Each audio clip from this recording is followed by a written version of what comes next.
what's going on, you guys? Nick here with Nick Strength and Power. I've got a couple of interesting stories for you guys today. The first story that I've got for you guys today, the Detroit Pro, coming up this weekend. So I know we just had a lot of excitement with the Arnold Classic Brazil, but we get to do it all over again in Detroit because GoodVito is supposedly going to be traveling there to compete.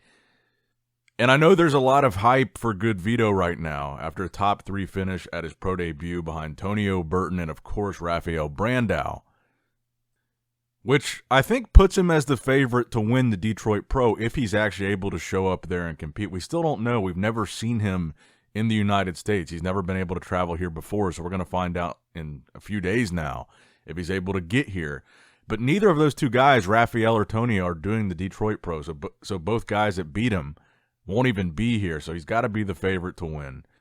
Now, John De La Rosa and also Martin Fitzwater are two guys that GoodVito obviously didn't go against in South America, so those could be kind of a wild card matchup. But I think as good as GoodVito looked at the Brazil show, I think he stands a really good shot at winning in Detroit. I think he's proven that not only can he stand with pros, he can stand with top pros, and he can look good next to him. I don't think there's any denying at this point that Rafael and Tonio are both top pros, and Rafael, I think, likely will be a first call-out guy at the Olympia. And Vito stood really well next to him. And Vito did put up a post today where he says, just 1 week to go, my next championship will be the Detroit Pro. I sincerely thank all those who believe and support me. He says he's on his way to the Olympia, only a week to go. So he is confirming he will be there. And I'm hopeful that he will, because I understand now, from what I understand, he has full Brazilian citizenship now that he's married to a Brazilian and he has a child with that Brazilian. So I don't know exactly what the visa issues were with him in the past to where he couldn't travel, if it was related to his Russian citizenship because he is from Russia. So maybe that kind of changed now that he's got Brazilian citizenship. But I think this is really important because if he was unable to get the visa to travel to those European countries that he was going to compete in towards the end of 2023, it would stand to reason that he would also have an issue getting into America. So if he gets into Detroit, that'll be great for him because that means we know if he does win Detroit and qualifies for the Olympia, we know that he'll be able to get to and compete at the Olympia. Now, next up in the news, we've got a couple updates on the Michal Daboul situation. So if you guys don't know, let me catch you up to speed. Michal Daboul is a classic physique pro. He's a top 6 Olympian. He just competed at both the Arnold Classic Ohio and the Arnold Classic UK. And he was attending as a spectator a Two Bros Pro show this weekend. And at that show, he went backstage to help his girlfriend pack up. She was competing at the show. So he went backstage to help her out and help her pack up, meet up with her. And I guess got into some kind of verbal altercation with the security guards, which led to them jumping him, beating him up, and sending him to the hospital with a black eye, broken ribs. And in this video, I'm not going to show any of the injuries because the last video mysteriously got age restricted, which I'm still suspicious of. I didn't know you couldn't show a picture of a black eye on YouTube without getting age restricted. So I guess you have to be over 18 to look at a picture of a black eye. But since then, the promoters of the Two Bro Pro show have responded because a lot of the blame has been placed on them. And even Michal, when I talked to him, he felt like the promoter was directly responsible for the actions of the security guards. And as I mentioned in that previous video, I have not heard anything positive about these promoters. It sounds like they've had a lot of issues with a lot of people in the industry. So they responded, and this is what they said. They said, the team at Two Bros would like to address an incident that took place outside our most recent show, which already doesn't really add up with the story that we're hearing from Michal. It wasn't outside of the show. He says it was backstage at the show. A male athlete was ejected from the venue whilst attempting to access restricted areas where females were dressing and tanning, and was refused entrance in accordance with Two Bros' safety policy. This also goes against what Michal said, because he said he explained to one of the guards, the security people, his situation, and they let him backstage. Then it was only after he was backstage that he got jumped. So he was actually allowed back there, according to him, and then jumped after the fact. Throughout the day, said individual was being very aggressive toward security staff who were just performing their duties. Several attempts were made by this individual to access restricted areas without being in possession of the correct passes or credentials. And again, his reason, according to him, in doing so was his girlfriend was competing.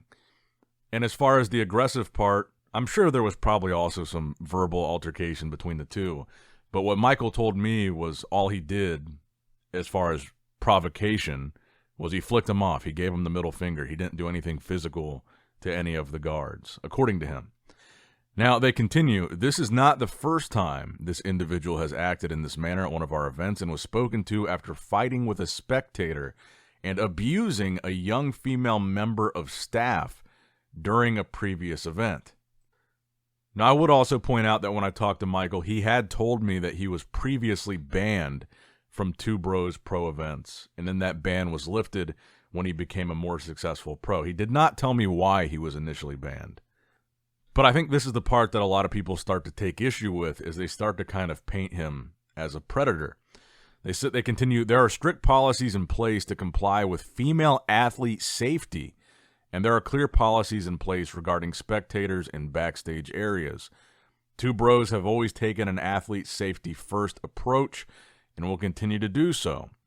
All venue security staff are SIA licensed professionals and have strict instructions to prevent non-paying spectators attending our events, to prevent unauthorized persons accessing official areas during classes. Two Bros will not be commenting any further until the police investigations are complete. Now, it's also worth pointing out here that as far as we know, the police aren't investigating Michael. They're investigating the security guards, because Michael wasn't arrested. The security guards were. So from the information that we actually have, it sounds like they're investigating the security guards and what they did, not what Michael did. Now, I do want to point out that I think it's interesting that the response from a lot of prominent members of the bodybuilding community has kind of been that of they don't believe what Two Bros is even saying here. You guys can read some of these comments, including this comment from Brian Powers, who's the executive director of the Arnold Classic and now runs also the Arnold Classic UK, which he took over from the Two Bros promoters who previously promoted that show. So I think some of these comments are very telling. And I also want to point out that if you didn't watch the previous video that I did about this, Michael's contention is he thinks the promoter orchestrated this because he was posting stories on his Instagram that were critical of the show and the way it was ran, the way it was set up, like just critiquing the show. And he believes that the promoter kind of orchestrated him being kicked out after that because of that and then beat up as a result of that.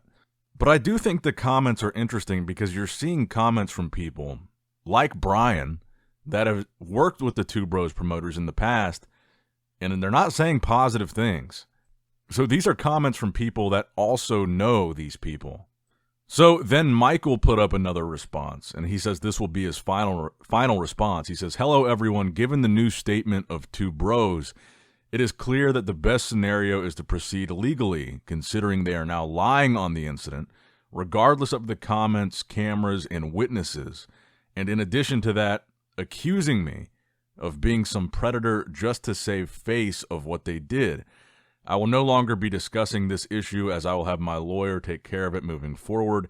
The only remark I have is that this disgrace will be brought to justice. Thank you."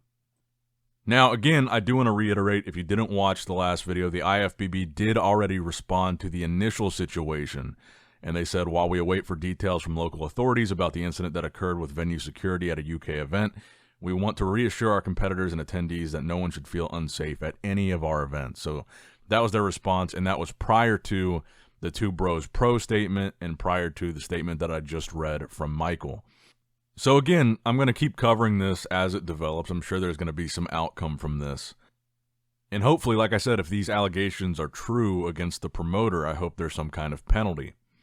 But like I said, one of the reasons why I want to keep covering this is I feel like if this were Chris Bumstead or Ramon Dino or Terrence Ruffin or even Urs, if this happened to them, everybody would be talking about it. This story would not die, and there would definitely be repercussions. And I feel like because Michael isn't as big of a name, but he's almost just as successful as a lot of these guys. He's won the Arnold Classic UK in the past.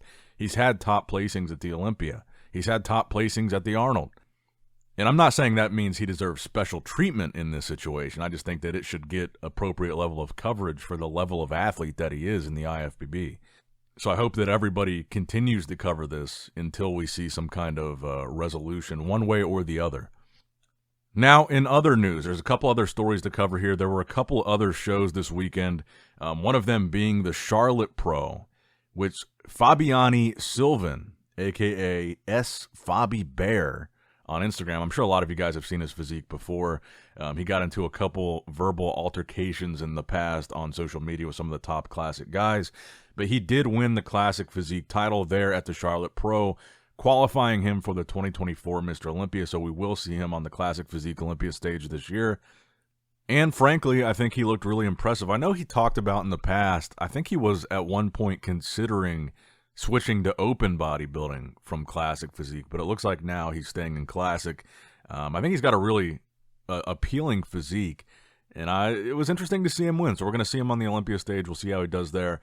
Now, as far as the Arnold Classic South America goes, for the classic physique portion of the competition there, we'll talk about a couple things here. First, we'll talk about the winner, and that was Fabio Junio. That wound up winning that Arnold Classic Brazil title, and he's going to be going as well to the 2024 Mr. Olympia with a qualification here. He looked incredible. Conditioning was on point, and I think a well-deserved victory. But I also want to talk about one of the guys that was making his debut here in Classic Physique, and I talked about him in a couple videos because in the updates, he had such an amazing structure, and that is Levinho Pro on Instagram. He actually did end up placing in the top 3 here. Obviously, he didn't win because Fabio won. But I was looking at the stage shots, and he really does have those crazy classic proportions on stage. I think it's a combination of two things. One, his chest looked a little bit weird in some poses. I'm not exactly sure what that was, if maybe he had a tear or something there at one point, but there was something going on with his chest. But I also think he just looks a little bit small. I think he could be a little bit more dense muscularly for classic physique, because we talk about how crazy his shape was, and he did have that crazy shape, super small waist, great taper on stage. He looked, pretty much the same as he looked in the Instagram pictures that we saw. But size-wise, he's not as dense or as muscular as a guy like Ramon Dino, or a guy like even Urs, or a guy like Brion. I think he just needs a little bit more density and muscularity to his physique, but the shape is there. He's got tremendous shape, and I think top 3 here was still really good for him, and I think he did, live up to the hype. He's got a great physique, and I think his physique is something that I think a lot of classic guys wish they had, like a genetic structure like that, a waist like that. And then also, the final story that I've got for you guys today, speaking of the Detroit Pro, Martin Fitzwater is one of the guys that I'm excited to see compete there. And he posted an update today, but he says it's from 20 days out, so a couple weeks ago, because now we're only, 4 days out? And honestly, he looks pretty impressive. Now, I don't know if any of these guys are going to be able to handle what GoodVito is bringing, but we haven't seen Martin in a while. He could probably stand up there with him. I mean, he stood next to Andrew Jack for the Texas Pro, and he was second. But those are kind of the guys that I'm looking at going into Detroit, is Martin, GoodVito, and John De La Rosa. Now, John, I forgot about this, but John was on the competitor list for the Arnold South America, but obviously he didn't compete. I'm not sure why. I'm assuming that he's still going to be doing the Detroit Pro. I mean, he is on the list for them, but I guess we'll be finding out in a few short days. Now, let me know what you guys think in the comments below about all these stories. Make sure you like the video, subscribe to the channel, click that bell notification icon if you have not already. And as always, I love you guys, appreciate you guys. Nick Strength and Power signing out. All right, guys, don't forget to click that like button and subscribe to this channel if you enjoy the content. Also, check out my Instagram at NickStrengthPower. My Facebook page, which is simply Nick Strength and Power. My secondary YouTube channel, Nick Strength and Vlogs, for vlogs and bonus content that you will not see on this channel. And consider subscribing to my third YouTube channel, Nick Strength and Pokemon, which is all things Pokemon and trading card games, completely unrelated to this channel. So if you're into that, give that one a look. And all links to merchandise and social media will be in the description box below. If you guys want a Nick Strength and Power t-shirt, that will be in the Shopify link below. Have a great day.